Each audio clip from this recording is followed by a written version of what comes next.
மாண்புமிகு பேரவைத் தலைவர் அவர்களே, பொதுப்பணிகள் பாசனம் குறித்த மூலதன செலவு குறித்த மானியக் கோரிக்கைகள் மீது பேசுவதற்கு வாய்ப்பளித்தமைக்கு முதற்கண் என் நன்றியைத் தெரிவித்துக் கொள்கிறேன்.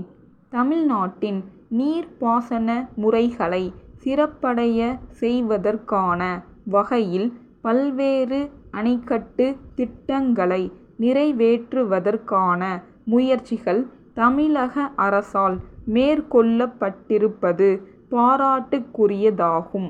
இத்தகைய பணிகளில் கணக்கமில்லாமல் விரைந்து நடவடிக்கைகளை மேற்கொள்ள வேண்டுமென்று இந்த நேரத்திலே நான் கேட்டுக் கொள்கிறேன். அடுத்து, விவசாயத்தையே நம்பி இருக்கக்கூடிய ஒன்றுபட்ட தஞ்சை மாவட்டம் தற்போது 3 மாவட்டங்களாக பிரிந்து செயல்பட்டு வருவது அனைத்து மாண்புமிகு உறுப்பினர்களுக்கும் நன்கு தெரியும். தஞ்சை, நாகை, திருவாரூர் மாவட்ட விவசாயிகளுக்கு அடிப்படை ஆதாரமாக இருக்கின்ற காவிரி நதிநீர் பிரச்சினைக்கு நிரந்தரமான தீர்வு காண வேண்டுமென்று பல்வேறு காலகட்டங்களில் வலியுறுத்தி சொல்லப்பட்டிருக்கிறது.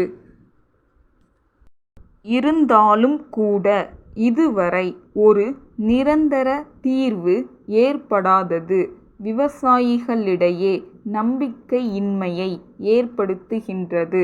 நம்முடைய தமிழக முதல்வர் அவர்கள் இந்த பிரச்சினையில் தீர்வு காண பல்வேறு முயற்சிகளை மேற்கொண்டிருக்கின்றார்கள்.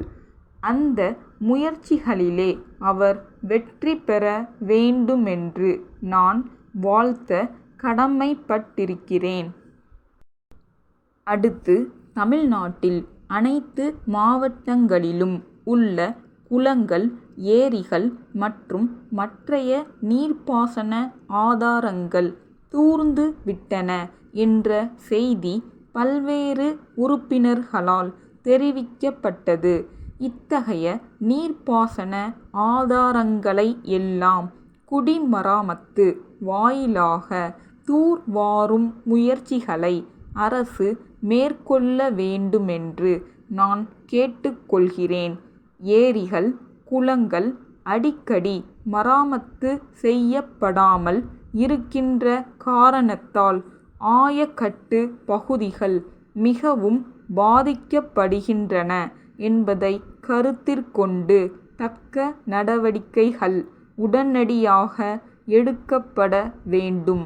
அடுத்து, நிலத்தடி நீர் கணிசமான அளவிற்கு குறைந்து விட்டது என்று பல பகுதிகளிலும் சொல்லப்படுகிறது. எனவே, நிலத்தடி நீரை அதிகரிப்பதற்கு என்று வல்லுநர்களை கொண்டு ஒரு சிறப்பு திட்டத்தை தயாரிக்க உரிய முயற்சிகளை அரசு மேற்கொள்ள வேண்டுமென்று கேட்டுக்கொள்கிறேன். இந்த நேரத்தில் காவிரி, தாமிரபரணி மற்றும் கங்கை காவிரி இணைப்பு போன்ற தேசிய திட்டங்களை நிறைவேற்றுவதற்கு தேவையான முன்முயற்சிகளை மத்திய அரசு மேற்கொள்ள வேண்டுமென்று நம்முடைய மாநில அரசு வலியுறுத்த வேண்டுமென்று நான் தெரிவிக்க கடமைப்பட்டிருக்கிறேன். கடைசியாக ஒரு கருத்தை தெரிவித்து என் உரையை நிறைவு செய்யலாம் என்று கருதுகிறேன்.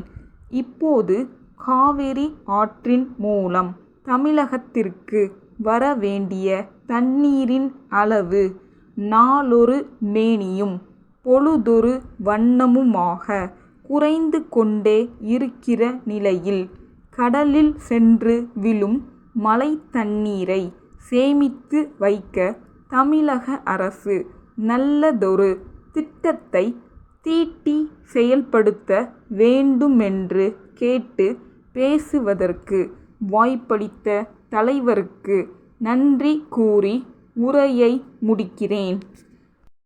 காஞ்சிபுரம் சன்னதி தெருவில் 40ஆம் இலக்கமுள்ள இல்லத்தில் வசிக்கும் திரு அறிவழகன் காஞ்சிபுரம் மாவட்ட ஆட்சித் தலைவர் அவர்களுக்கு எழுதிய 4 அக்டோபர் 1999 நாளிட்ட கடிதம். அன்புடையீர், நான் தனியார் நிறுவனம் ஒன்றில் பணி புரிந்து வருகிறேன். அதற்கான சான்றினை இக்கடிதத்துடன் தங்களுக்கு அனுப்பி வைத்துள்ளேன். கடந்த ஆண்டு எனக்கு திருமணமாகி தற்போது நானும் என் மனைவியும் மேற்கண்ட முகவரியில் வசித்து வருகிறோம். திருமணம் ஆகாத நிலையில் எனக்கு குடும்ப அட்டையின் தேவை எழவில்லை. திருமணமான பிறகு அத்தியாவசிய பொருட்கள் பெறுவதற்கு குடும்ப அட்டை தேவைப்படுவதால் சம்பந்தப்பட்ட அலுவலருக்கு குடும்ப அட்டை வழங்கிட ஆவன செய்ய வேண்டுமென்று மனு செய்து 9 மாதங்கள் ஆகியும் குடும்ப அட்டை இதுவரை கிடைக்கப் பெறவில்லை. இத்துடன் என்னுடைய ஊதிய விவரங்கள் மற்றும் என் குடும்பத்தில் உள்ளோர் பற்றிய தகவல்களை தெரிவித்துள்ளேன். மேலும் தங்களுக்கு ஏதேனும் விவரங்கள் தேவைப்படின் அவற்றை அளித்திட தயாராக இருக்கிறேன். எனக்கு விரைவில் குடும்ப அட்டை கிடைக்க ஆவன செய்ய வேண்டுமென்று பணிவுடன் கேட்டுக்கொள்கிறேன். தங்கள் நம்பிக்கையுள்ள